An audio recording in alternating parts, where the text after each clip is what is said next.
கார்த்தி தனது பைக்கை எடுத்துக்கொண்டு வேகமாக மருத்துவமனைக்கு கிளம்பி சென்று கொண்டு இருந்தான். மழைச்சாரல் போட்டுக்கொண்டே இருந்தது. போக போக மழைச்சாரல் சரச்சரவென போடத் தொடங்கியது. இங்கே அமுதா மழை பெய்ததும் மழையில் பாட்டு பாடிக்கொண்டே நனையத் தொடங்கினாள். அமுதாவின் தோழிகள் எல்லாரும் இங்க வாடி, எல்லாரும் உன்னைதான் வேடிக்கை பார்க்கிறார்கள் என்று அழைத்த பிறகும் அமுதா வெண்ணிலவு சாரல் நீ என்ற பாட்டை பாடிக்கொண்டு மழையில் நனைந்து கொண்டிருந்தாள். கார்த்தி வேகமாக பைக்கில் வந்து கொண்டிருந்தான். அப்போது திடீரென ஒரு இளம்பெண் மழையில் பாட்டு பாடி நனைந்து கொண்டு இருப்பதை பார்த்தான். கார்த்திக்கு அவளை பார்த்த முதல் சந்திப்பிலேயே ரொம்ப பிடித்து விட்டது. இருந்தாலும் மருத்துவமனைக்கு செல்ல வேண்டுமே என்று வேகமாக கிளம்பி விட்டான். மருத்துவமனைக்கு சென்று தேவையான ரூபாயை கட்டி கொண்டு தனது அம்மாவை வீட்டிற்கு அழைத்து வருகிறான். மனதில் அந்த பெண் யாராக இருக்குமோ, இனி எப்பொழுது நமது கண்ணில் மாட்டப் போகிறாள் என்று ஒரே யோசனையில் இருந்தான். அமுதா மழை முடிந்ததும் தோழிகளுடன் வீட்டிற்கு சென்று விட்டாள். அமுதா வீட்டில் நுழைந்ததும் அவள் அம்மா ஒரே திட்டு இவளை. ஏண்டி இப்படி பண்ணுறா சின்ன குழந்தை போல என்று சொல்லிவிட்டு அவள் காப்பி போட சென்று விட்டாள். மறுநாள் கார்த்தி ஆபீஸ் சென்று விட்டான். தனது நண்பர்களிடம் நேற்று நடந்ததை கூறினான். கார்த்தி நண்பர்கள் எல்லாம் அவனை பார்த்து சிரித்தனர். முதல் சந்திப்பிலேயே காதலா? இனி அந்த பொண்ணை தேடி தெரு தெருவாய் அலைய போகிறாயா என்று சொல்லி சிரித்தனர். கார்த்தி உடனே உங்ககிட்ட வந்து சொன்னேனே, என்ன சொல்லணும் என்று சொல்லி தனது தலையில் படபடவென கொட்டினான். அப்போது மேனேஜர் வருகிறார் என்று சொன்னதும் எல்லாரும் அவரவர் இருக்கையில் போய் அமர்ந்தனர். இப்படி ஒரு 6 மாதங்கள் கடந்தன. கார்த்தி தனது நண்பர்களுடன் ஒரு திருவிழாவுக்கு சென்றிருந்தான். அங்கே அமுதாவும் தனது தோழிகளுடன் சென்றிருந்தாள். அந்த நேரம் மழை பொழிந்தது. அமுதா திரும்பவும் மழையில் நனைந்து கொண்டு இருந்தாள்.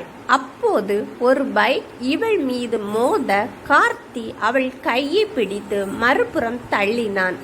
அதிலிருந்து இவர்கள் நட்பு தொடங்கியது. முதலில் நண்பர்களாக பேசத் தொடங்கினர். பிறகு காதலர்களாக மாறினர். ஒரு நாள் அமுதா கார்த்தியை தனது வீட்டிற்கு அழைத்து சென்றாள். வீட்டில் உள்ளவர்களிடம் நண்பன் என்று அறிமுகப்படுத்தினாள். அதன் பிறகு வீட்டில் உள்ள எல்லாருடைய போட்டோவையும் காட்டினாள். கடைசியாக ஒரு போட்டோவை காட்டினாள்.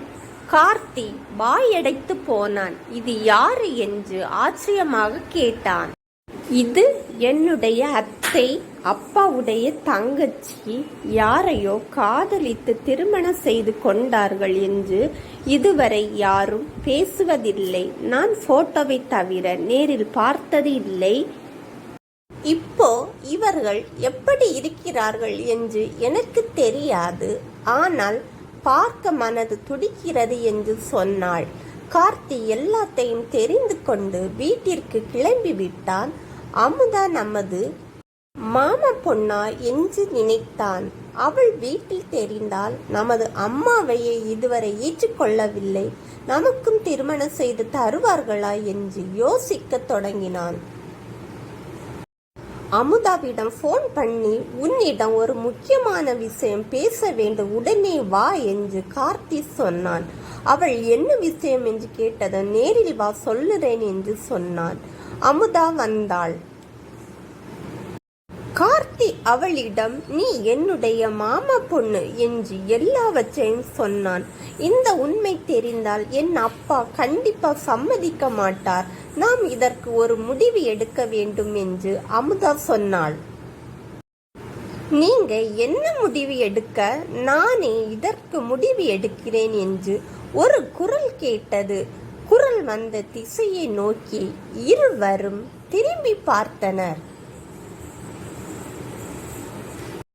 அங்கே அமுதா அப்பா நின்று கொண்டிருந்தார். அமுதாவுக்கு பயத்தில் கை கால் நடுங்கியது. உடனே அமுதா அப்பா பேசத் தொடங்கினார். நீ அன்று என் வீட்டுக்கு வந்துவிட்டு போனதுமே நீ யாரு என்று விசாரிக்க தொடங்கிவிட்டேன். நீ என் தங்கச்சி பையன்தான் என்று தெரிந்து கொண்டேன்.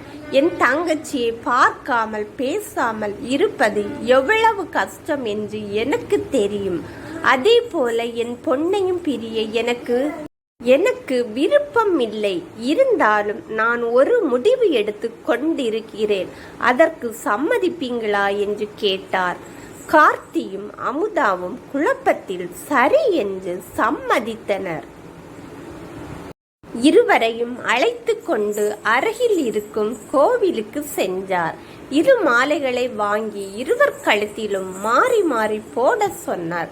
அடுத்து கார்த்தி அமுதா கழுத்தில் தாலியை கட்டினான். அப்போது எங்கிருந்து எல்லாமோ பூக்கள் இவர்கள் மேலே விழுந்தன. திரும்பி பார்த்தனர். இருவர் வீட்டில் உள்ளவர்களும் நின்றனர். அமுதாவும் கார்த்தியும் சந்தோஷப்பட்டனர். உடனே கார்த்தி அம்மா பேசினாள். நீ அமுதா வீட்டிற்கு போயிட்டு வந்ததும் என் அண்ணன் என் வீட்டிற்கு வந்து என்னை ஏற்றுக்கொண்டார். இன்று இந்த கோவிலில் வைத்து உங்கள் இருவருக்கும் திருமணம் செய்ய முடிவு செய்தோம். உங்களுக்கு சர்ப்ரைஸாக இருக்கட்டுமே என்று. அதற்குள் இருவரையும் காணவில்லை.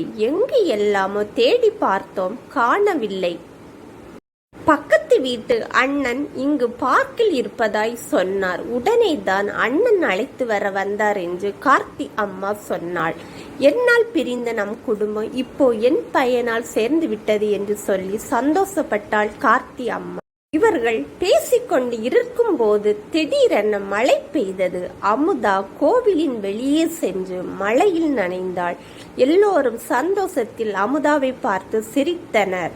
அப்போது தொலைவில் வெண்ணிலவு சாரல் நீ என்ற பாடல் ஒலித்து கொண்டே இருந்தது.